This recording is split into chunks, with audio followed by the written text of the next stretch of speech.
Bismillahirrahmanirrahim. Alhamdulillahi wa kafa, wassalatu wassalamu ala nabiyil mustafa wa ala alihi wa ashabihi wa man tabi'ahum bi ihsanin ila yaumil mustafa. Subhanaka la ilma lana illa ma 'allamtana innaka antal alimul hakim. Allahumma inna nas'aluka ilman nafi'a wa rizqan tayyiba wa amalan mutaqabbala. Allahumma zayyinna bi zinatil iman wa ja'alna hudatan muhtadin. Amma ba'd. Saudara kaum muslimin, para rawuh ingkang minulya, wabil khusus kedua mempelai, wabil khusus sahibul hajah Bapak Ainur Rafiq beserta keluarga ingkang kawula hormati. Saudara, ketika ada seseorang yang menyatakan beriman kepada Allah, maka detik itu dia harus membuktikan keimanannya dengan amalan nyata sehari-hari.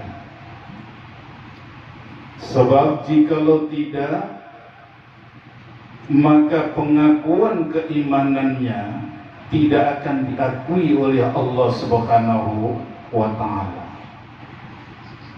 Wonten ing surat Al-Baqarah ayat 8, Allah Subhanahu wa ta'ala dawuh ngeten, wa minan nasi may yaqulu amanna billahi wa bil yaumil akhir wa ma hum bimu'minin. Dan di antara manusia ada yang mengatakan kami beriman kepada Allah dan hari akhir, padahal mereka tidak termasuk orang-orang yang beriman. Ini mentalnya orang-orang munafik, Pak. Waqait tiang-tiang munafik niku lisane ngomong beriman datang Allah tapi hati ini boten. Waqait tiang-tiang munafik niku lisane ngomong iman marang Allah tapi amal perbuatan sehari-hari menyatakan tidak. Kelompok tiang-tiang ngeten iki amat sangat banyak di dunia. Ngaku beriman tapi imannya ditolak oleh Allah. Saudara, saat ini pertanyaannya, apa sih konsekuensi setelah seseorang menyatakan beriman kepada Allah itu? Berdasarkan penjelasan Al-Quranul Karim, konsekuensi seseorang setelah menyatakan beriman kepada Allah sing nomor setunggal inggih menika al-yaqin. Dia harus memiliki keyakinan yang kuat, yang kokoh. Keyakinan kepada siapa? Kepada Allah. Bahwa Allah itu sang pemilik alam jagat raya ini, bahwa Allah itu maha mendengar, bahwa Allah itu maha melihat, dan yakin kepada seluruh ajaran yang Allah turunkan kepada kita. Nek dengan Allah niku tasih mboten yakin 100%. Jikalau dengan ajaran yang Allah turunkan tidak yakin 100%, maka orang ini belum disebut orang mukmin. Coba panjenengan cek wonten ing surat Al-Hujurat ayat 15. Allah Subhanahu wa taala dawuh ngeten. Innamal mu'minuna alladzina amanu billahi wa rasuli thumma lam yartabu wajahadu bi amwalihim wa anfusihim fi sabilillah ulaika humus humus shadiqun.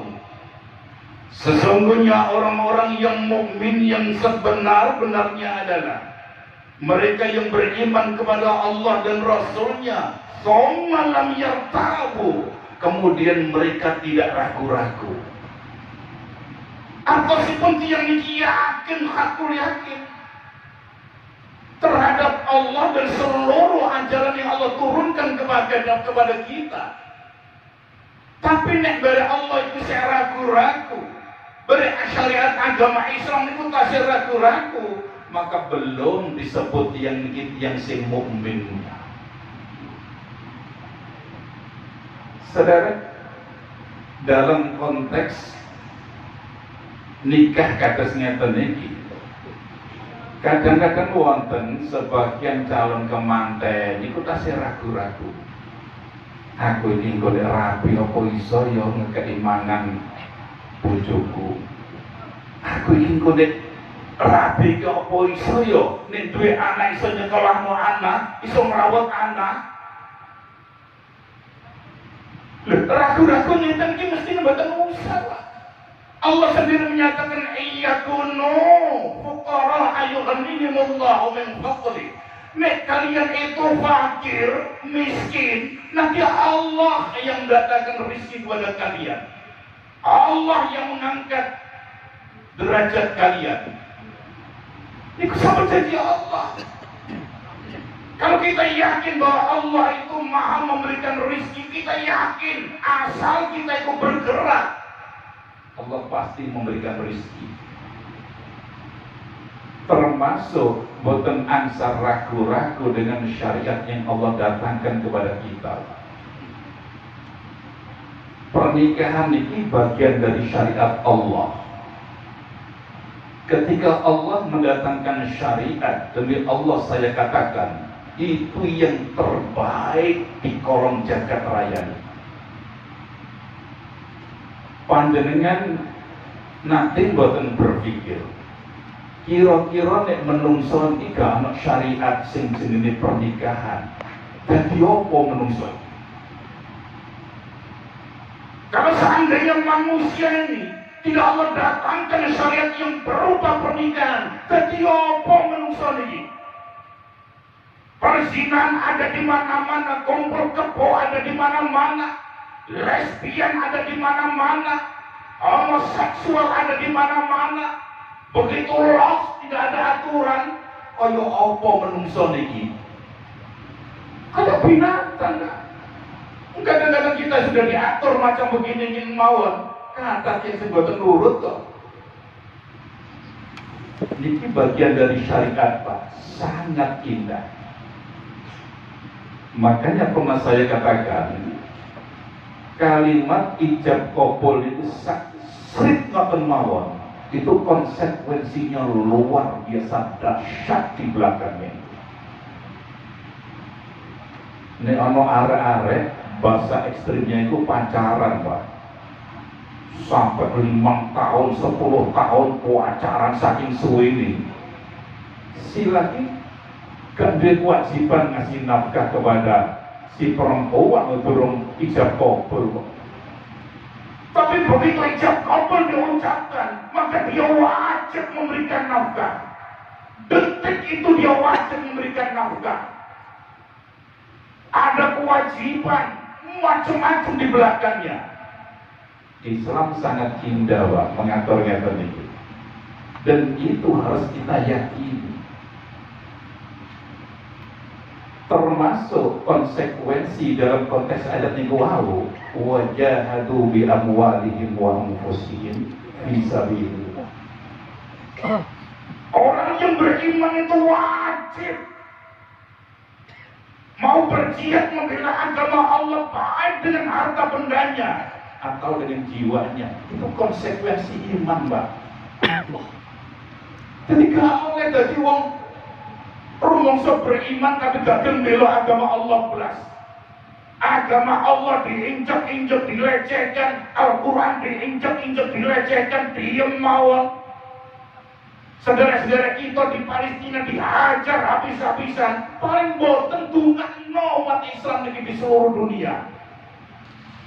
Aja malah gerek. Nalika syariat Islam niku diidek-idek, dijelekan, dipermainkan. Ulaika humus shadiqun. Itu baru disebut orang yang beriman yang sesungguhnya. Jadi wong sing beriman niku urip teng alam donya niki wae. Gak khawatir. Gak khawatir. Tiang itu kalau derajatnya itu sudah derajat beriman kepada Allah, gak khawatir. Golek rizki, asal dia mau bergerak pasti Allah akan datangkan rizki. Boten mamang. Saudara kaum muslimin muslimat rahimakumullah, itu konsekuensi seseorang yang beriman kepada Allah, Pak. Kudu yakin, ojo mamang terhadap Allah, ojo mamang terhadap syariat agama Islam. Sing nomor kali, konsekuensi setelah seseorang beriman kepada Allah niku at-taslim. Dia berserah diri hanya kepada Allah. Hanya kepada Allah. Wonten surat Ali Imran ayat 83 Allah katakan, "Afa ghairu dinillahi yabghun wa lahu man aslama man fis samawati wal ard taw'an wa karha wa ilaihi yurja'un." Apakah mereka mencari Tuhan selain Allah? Padahal seluruh yang ada di kolong jagat raya ini, di bawah langit, di bumi, semuanya tunduk patuh kepada Allah, baik terpaksa ataupun sukarela. Saudara, dunia mawon ikut tunduk marang Allah, Pak. Mestine tiang sing ngaku beriman iku luweh kudu tunduk marang Allah Subhanahu wa taala. Wong duwe ati, duwe pikiran kok. Dadi nek ana wong urip teng alam donya ngeten iki tidak 100% tunduk patuh kepada Allah, maka belum disebut dia yang beriman. Jadi syaratnya disebut wong sing beriman luar biasa dahsyat. Nek sekedar Islam mawon kata tunggali. Tapi kalau sudah derajat beriman kepada Allah, dia akan dijamin masuk surga tanpa melewati neraka dulu. Sebab itu kata ayat-ayat yang menjelaskan, innal ladzina amanu wa amilus salihati lahum jannatun na'im. Sesungguhnya orang-orang yang beriman dan beramal soleh, maka bagi mereka surga yang penuh kenikmatan. Ayat-ayat sing model ngoten niku kata syaratnya mlebu surga tidak melewati neraka dulu, boten mampir ke neraka dulu, niku harus beriman dan beramal soleh. Dan konsekuensi orang yang beriman kados niku wau. Saudara kaum muslimin rahimakumullah, harus saya katakan tasih kata tiang-tiang Islam niki sing boten purun tunduk patuh marang Allah 100%. Boten tunduk marang Allah 100%, Pak. Kadang-kadang syariat Islam itu dipilih-pilih. Nek lagu hati ini dilakoni, nek gak lagu hati ini boten dilakoni. Pinten kadang yang sing model ngoten niku wae. Saudara kaum muslimin rahimakumullah, Indonesia ini kata para pengamat, ono gunung meledos diamati sampai detail, ono tsunami diamati, ono tanah longsor diamati, terjadi banjir dia analisa begitu detail dia. Tapi selama si pengingat, si pengamat ini boten beriman total kepada Allah, cuman kulite tok niki sing diamati niki. Enggak pernah kemudian muncul Rabbana ma khalaqta hadza batila. Padahal kalau kita baca Al-Qur'an, sing jenenge seluruh kejadian di muka bumi ini, termasuk termasuk ketika terjadi angin puting beliung, ketika terjadi badai dahsyat yang menerjang di seluruh negara, yang menggerakkan angin itu adalah Allah. Wong sing sadar itu apa? Yang menggerakkan angin itu Allah. Kalau seandainya terjadi tsunami, hujan lebat dahsyat luar biasa, itu yang menggerakkan adalah Allah. Maka arti yang si beriman itu, Pak, melihat jagat raya niki, dia nyambung kepada Allah. Gak gampang panik. Dia niku levelnya beriman total kepada Allah. Napa malih tiyang alim nek delok wong sawo ke mobil jejer miliaran regane sampai puluhan jumlahe. Kanjeng tiyang sing alim niku gak kepengin, Pak, gak ngecer apa pengen duit kaya itu boten. Yang sing alim sing beriman itu malah ngomong ya Allah ya Rabb, sana ya wong iku besok ning alam akhirat ku mendahani ya suwe nih penghisapane niku soal duit dunya sakmono akeh malah sakno. Nah, saudara, yang hendak saya katakan dalam konteks berumah tangga ngeten iki wae mesti ana masalah jenenge rumah tangga. Kadang-kadang urip dhewenan ya ana masalah, ana kebutuhan.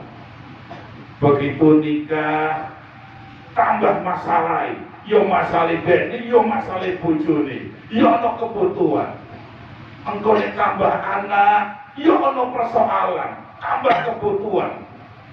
Ketika pasangan suami istri niki anggada iman yang kokoh, Pak, ini ana persoalan niki total berserah diri hanya kepada Allah. Niku pribadi orang yang beriman. Pribadi yang beriman niku urip teng alam donya iki tidak dianggap sesuatu yang sangat-sangat penting. Kan wonten kata niki, ngakune Islam dia, beragama Islam dia. Tapi ana masalah, melayu nek mbah dukun, melayu nek paranormal. Aneh menurut kula nek ana wong ngaku Islam tapi sampai gendeng uripe, stres berat sampai tingkatan iku gendeng, melaku sepanjang jalan dawul compang camping, padahal mereka juga wong Islam. Lah mesti nek ngaku wong Islam, Pak, napa malih beriman kepada Allah, gak sampai itu terjadi.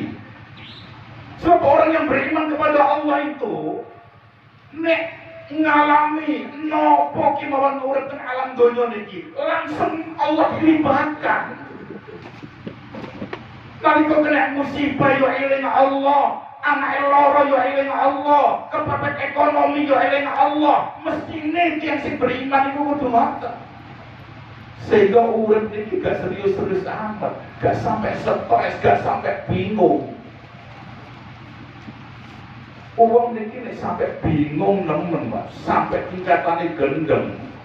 Kalau curiga, ini uang ini nalika ana masalah tidak melibatkan Allah. Dipikir sampai jarang persoalan itu, tapi gak iling Allah. Akhirnya nonton itu mau. Sebab itu dulur-dulur wabil khusus kedua mempelai akan banyak persoalan urip dan alam dunia ini, Pak. Kadang-kadang gak salah mawon muncul persoalan, duduk diem di ngomong atau mawon sing ngrasani, nopo malih bergerak ke sana kemari. Nasihat saya, konsekuensi yang beriman kepada Allah itu mesti akan menemui masalah, Pak. Akan diuji oleh Allah. Visi kita, soal harta benda kita, diuji tentang keluarga kita. Maka dasarnya libatkan Allah. Engkau boleh begitu tenang, Pak. Ini Allah gak diiling-iling. Uripe engkau stres, tambah. Yang sing beriman iku nalika ibadah eling marang Allah, nyetir mobil yo eling marang Allah. Nek mlaku kok kepleset sampe goblok yo langsung eling kepada Allah. Inna lillahi wa inna ilaihi raji'un. Sehingga urip iki enteng, gak beban. Sam'u wa ata'ah. Dia mendengar dan dia taat kepada Allah. Itu watak tiang-tiang sing tingkatannya niku beriman.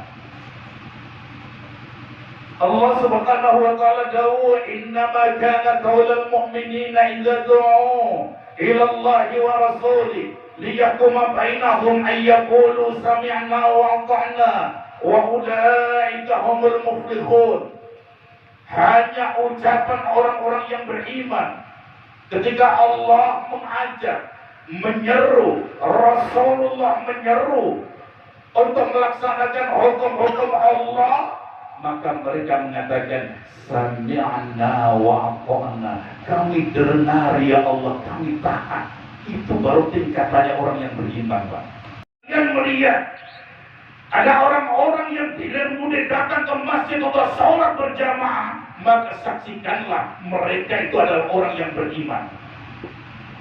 Saksikan mereka itu orang yang beriman, bukan hanya orang Islam. Makanya sering saya katakan, Pak, demi Allah saya katakan, ketika azan dikumandangkan, ning dunya niki boten wonten aktivitas sing luwih penting kejaba datang ke masjid untuk sholat berjamaah. Iku aktivitas sing luwih penting katimbang nopo iki wonten donya niku. Wis gak ana meneh sing luwih penting. Sing kandhang gawe ya tinggalan kandhang gawene. Sing ngulang ya tinggalan ngulangi. Sing dodolan ya tinggalan dodolane. Bahkan sing ana kamu ya tinggalan kamune. Datang itba'ul manhaj. Itba'ul manhaj niku mengikuti sistem, Pak. Mengikuti ajaran Allah, mengikuti syariat Allah, itu itba'ul manhaj. Allah Subhanahu wa taala dawuh ngeten, "Tsumma ja'alnaka 'ala syari'atin minal amr. Fattabi'ha wa la tattabi' ahwa'al ladzina la ya'lamun." Kemudian kami jadikan engkau Muhammad agar mengikuti syariat ini. Syariat yang datang dari Allah, ikuti Muhammad, jangan umatmu. Fattabi'ha. Tapi jangan engkau mengikuti hawa nafsu orang-orang yang awam, yang bodoh, yang gak paham soal syariat.